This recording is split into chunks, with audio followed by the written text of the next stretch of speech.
Bem-vindo à Luterana Floripa. Que o amor de Deus, o Pai, a graça de Jesus, o Filho, e a comunhão do Espírito Santo estejam com todos vocês que nos acompanhem nesse tempo de culto. Deus é conosco, Deus está aí com você.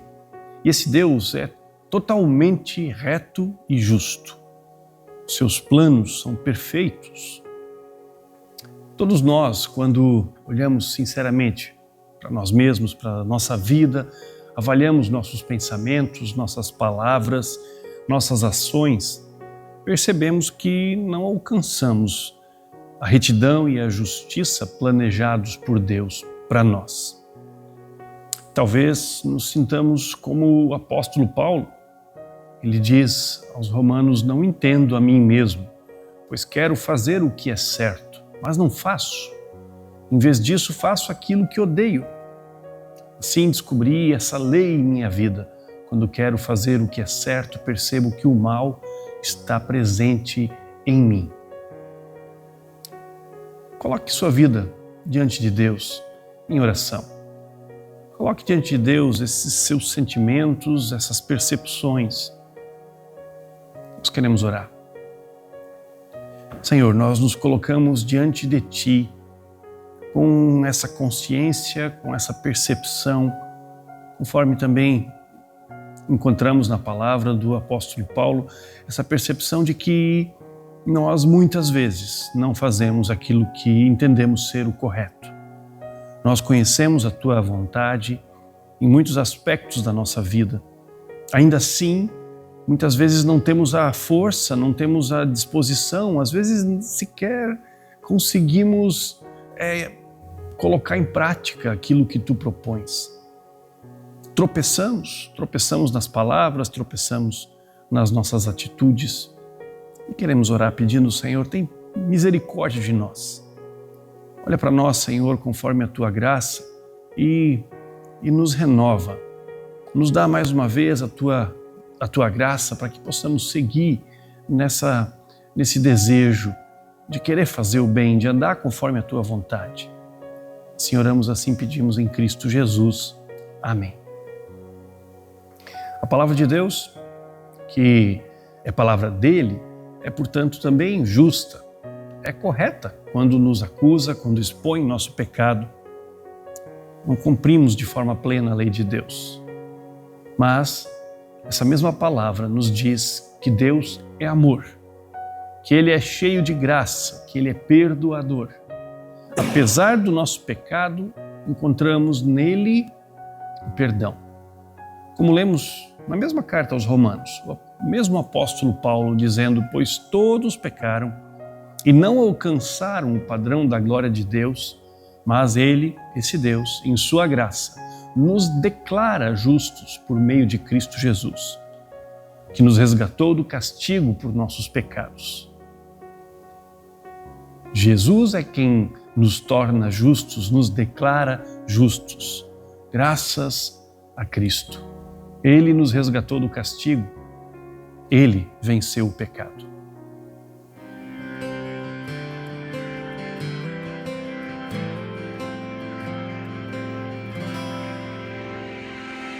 Ele é a imagem do Deus invisível. Ele é Senhor sobre a criação,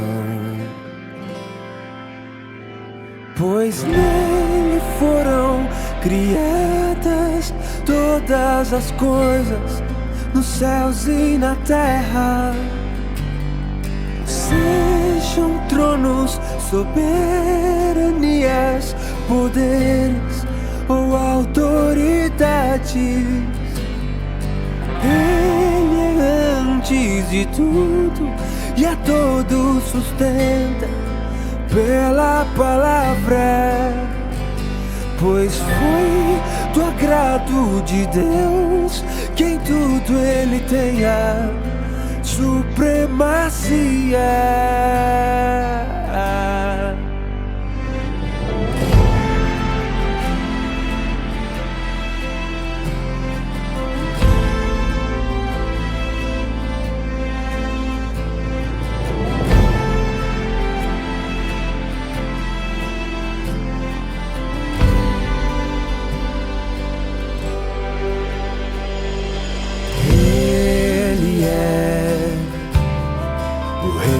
esplendor da glória do Pai.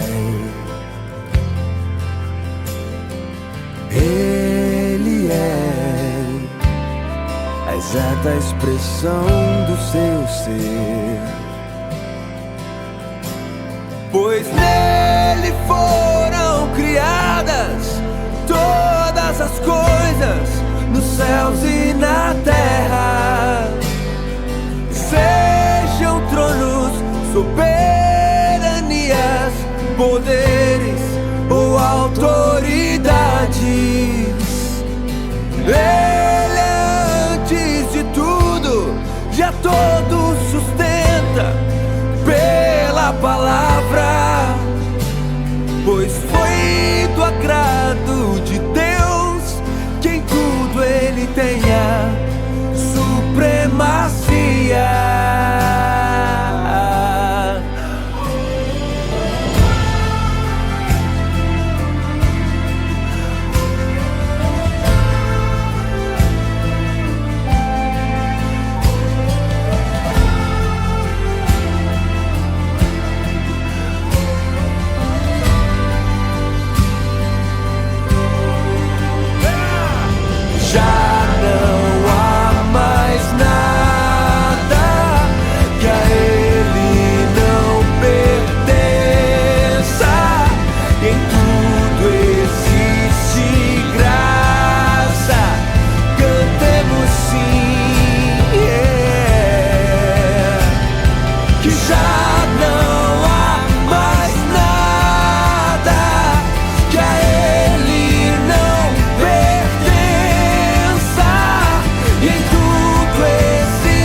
Toda boa construção precisa ter fundamentos sólidos.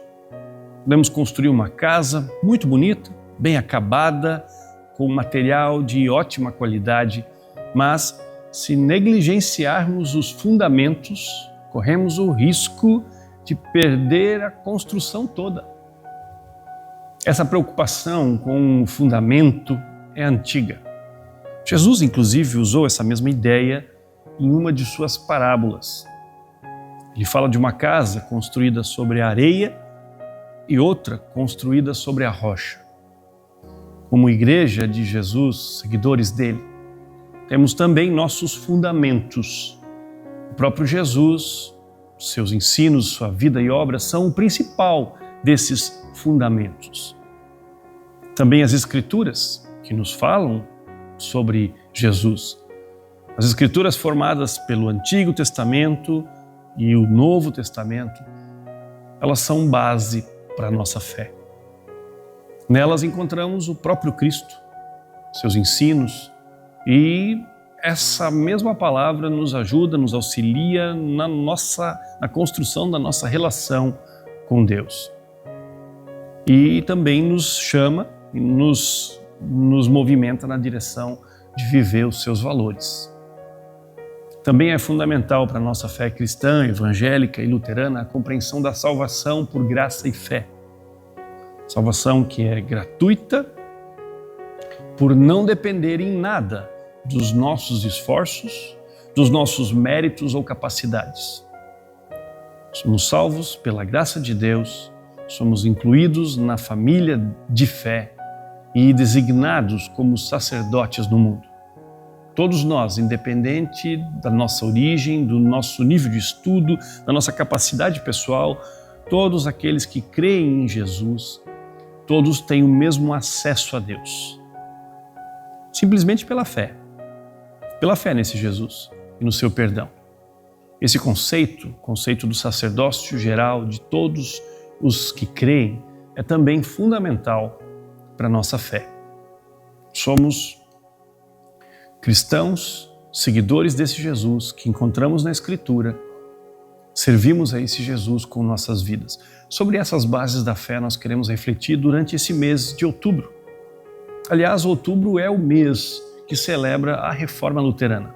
desencadeada em outubro de 1517, quando o monge Martim Lutero questionou a prática da venda de indulgências e a autoridade do Papa e dos concílios.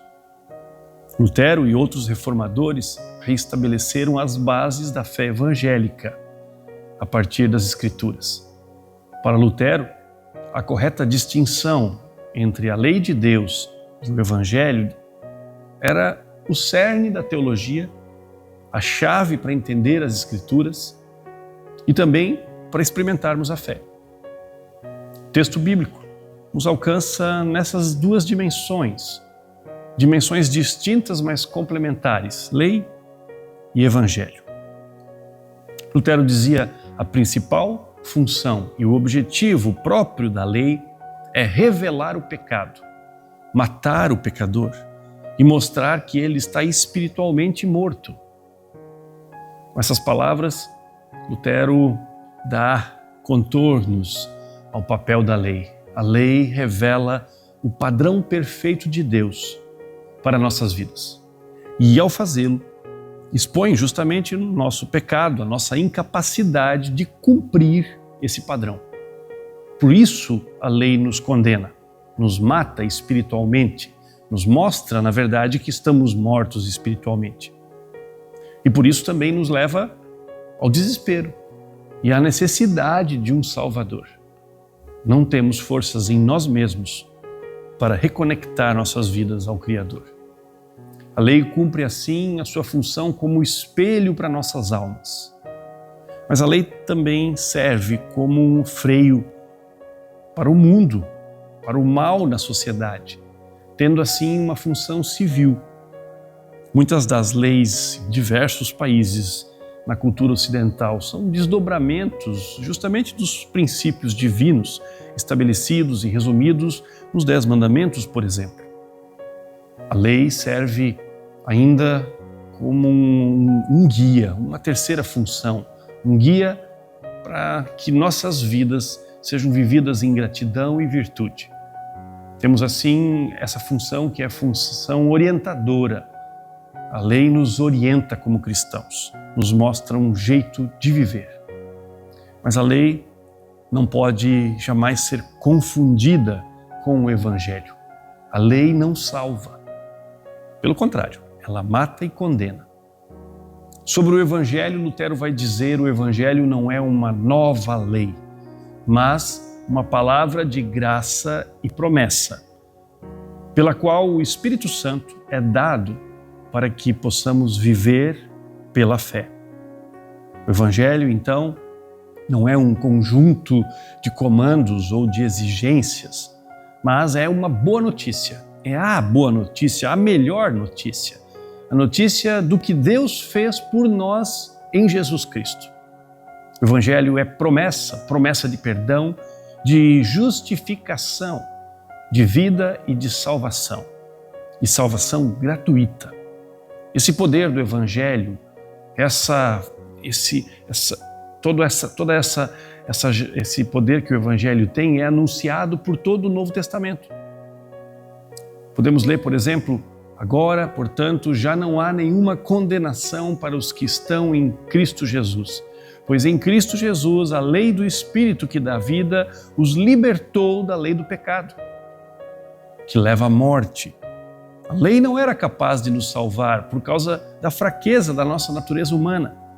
Por isso Deus fez o que a lei era incapaz de fazer, ao enviar seu Filho na semelhança de nossa natureza humana pecaminosa e apresentá-lo como sacrifício por nosso pecado.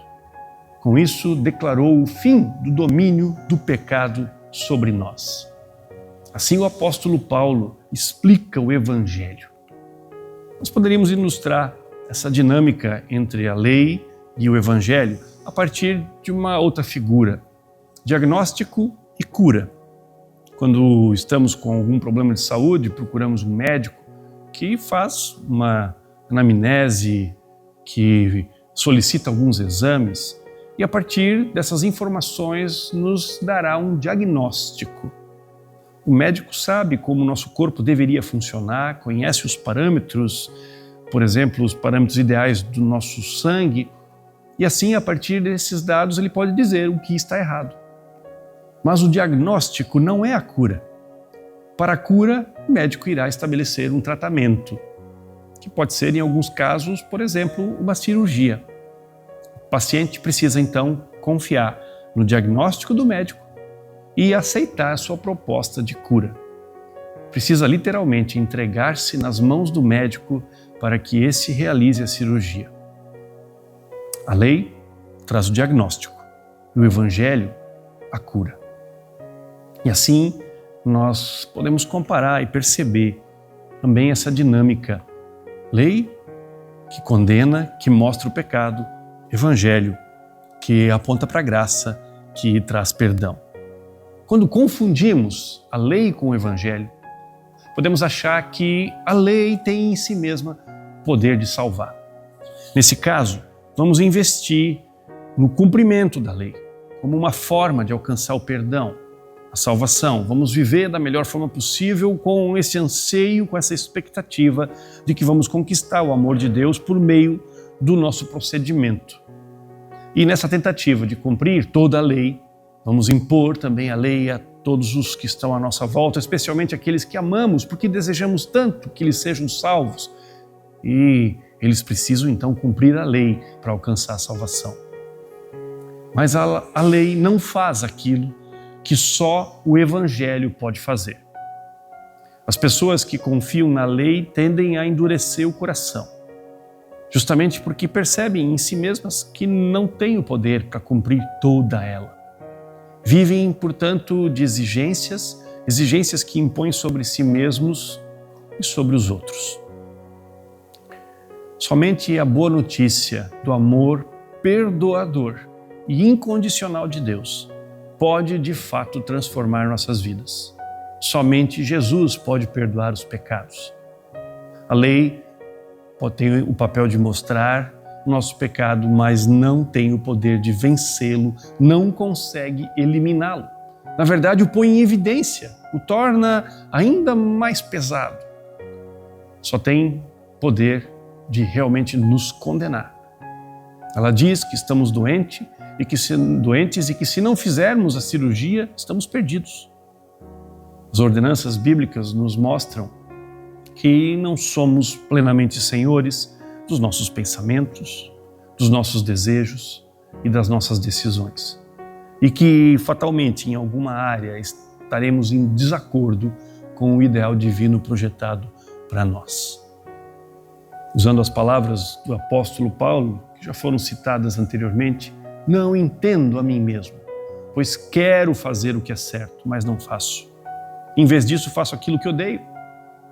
E ele conclui dizendo assim: descobri essa lei na minha vida. Quando quero fazer o que é certo, percebo que o mal está presente em mim, está dentro de mim, faz parte de mim. Também podemos achar que a graça anula e descarta a lei moral e a responsabilidade ética. Isso estaria também equivocado. A lei não tem o poder para nos salvar, mas continua sendo expressão da boa vontade de Deus. Os 10 mandamentos continuam nos servindo como referencial ético. Eles não podem mudar nosso coração, nem transformar a nossa vontade corrompida. Isso somente Jesus pode fazer pelo Evangelho. Mas os mandamentos apontam um jeito de viver, um jeito bom de viver, um jeito agradável. E continuam nos lembrando constantemente que precisamos de Jesus, porque todas as vezes que nos percebemos em desacordo com essa lei, com esses mandamentos, nós somos convidados a levantar os olhos e perceber que é Jesus quem nos purifica. Ele é que pode colocar nossos pensamentos e nossas atitudes em ordem. Pois quando não conseguimos cumprir, quando não conseguimos agir, então é Deus quem age. Age de forma generosa em nós. Quando nós confundimos dessa forma lei e evangelho, nós caímos nesse erro que o teólogo luterano Dietrich Bonhoeffer chamou de graça barata. Ele assim chamou expressou essa graça que ignora a seriedade do pecado, que não convida para a transformação de vida e para a responsabilidade ética. Jesus não desprezou a lei. Ele, na verdade, a tornou ainda mais exigente. Ele dizia: não pensem que eu vim abolir a lei de Moisés ou os escritos dos profetas, eu vim cumpri-los. E ele fez isso. Vocês ouviram o que foi dito, ele diz aos seus antepassados: não mate.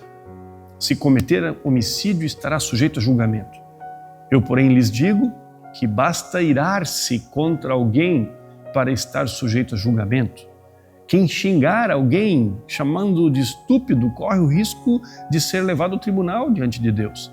Quem chamar alguém de louco corre o risco de ir para o inferno de fogo. Vocês ouviram o que foi dito, continua Jesus: não cometa adultério. Eu, porém, lhes digo que quem olhar para uma mulher com cobiça já cometeu adultério com ela em seu coração.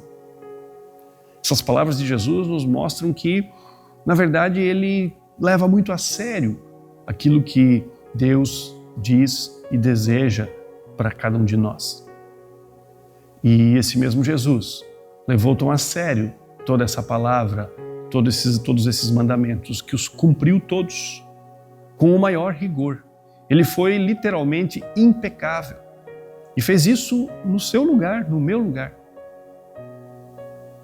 Um outro episódio, quando uma adúltera é trazida diante de Jesus para ser apedrejada, aqueles que estavam à volta dela pressionavam Jesus para emitir um julgamento. E, na verdade, o apedrejamento nessas circunstâncias estaria de acordo com as leis antigas. Jesus, no entanto, diz aos acusadores: aquele de vocês que nunca pecou, atire a primeira pedra. Ele aplicou a lei, mas fez isso de uma forma ampla. Aplicou a lei a todos. Todos eram condenáveis. E quando os acusadores perceberam isso e largaram suas pedras, indo embora, Jesus então anunciou o Evangelho, a graça, àquela mulher pecadora. Ele diz: eu também não a condeno. Vá e não peques mais. Aquele que podia condená-la, aquele que tinha a vida totalmente limpa, não a condenou. A lei diz que o adultério é contrário aos planos de Deus. Ele corrói a alma, fere o outro, gera dor e separação. É pecado diante de Deus. O Evangelho diz que Jesus estende o seu amor e o seu perdão mesmo a uma pessoa adúltera. Pois todos pecaram e não alcançaram o padrão da glória de Deus. Mas Ele, esse Deus, em sua graça, nos declara justos por meio de Cristo Jesus, que nos resgatou do castigo por nossos pecados. Merecíamos o castigo, mas Ele tomou o castigo sobre si. O Evangelho é a boa notícia, de que Deus nos ama e por causa desse amor tomou sobre si o castigo que nós merecemos. Isso é graça, e somente a graça pode transformar o coração e o capacitar à verdadeira obediência, ao verdadeiro amor. A correta distinção entre lei e o Evangelho, portanto, nos mantém humildes diante do nosso pecado e nos chama a viver numa gratidão a essa graça gloriosa do nosso Salvador. Quero deixar alguns exercícios práticos a partir dessa nossa reflexão a respeito da tensão entre a lei e o Evangelho. Em primeiro lugar, faça periodicamente um autoexame honesto. Nós fazemos isso nos nossos cultos. Permita que a lei de Deus revele os seus pecados e falhas. Faça isso sem medo de condenação, mas com o propósito de levar a sua vida a Cristo. Em segundo lugar, reafirme a graça diariamente. Viva sob essa promessa do Evangelho.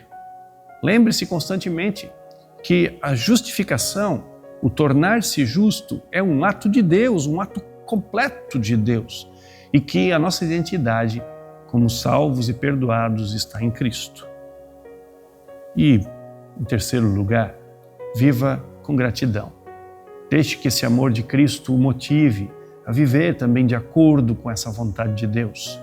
Não porque você quer ser salvo, porque você na verdade sabe que já é salvo pela graça de Deus, manifestada em Cristo Jesus.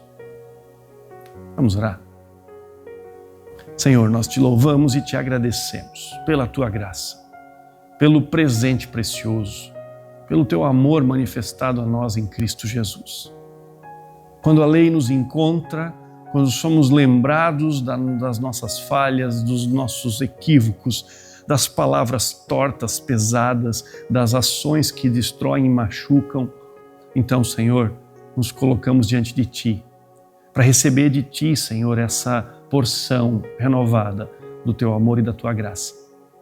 Esse anúncio do Evangelho, da boa notícia, de que o nosso pecado não mais tem poder de nos condenar, porque o Senhor tomou nossa culpa e a carregou na cruz. Louvamos o Teu nome por isso. Agradecemos e pedimos que Tu nos ajudes a viver em coerência, a viver de forma a respondermos, Senhor, a essa Tua graça com nossas vidas. Assim nós oramos e pedimos em Cristo Jesus. Amém.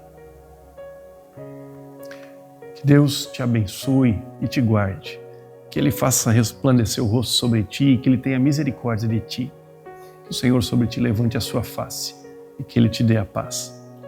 Vamos viver em paz, paz com Deus, porque assim Ele possibilitou, assim Ele nos concedeu. Até o próximo encontro.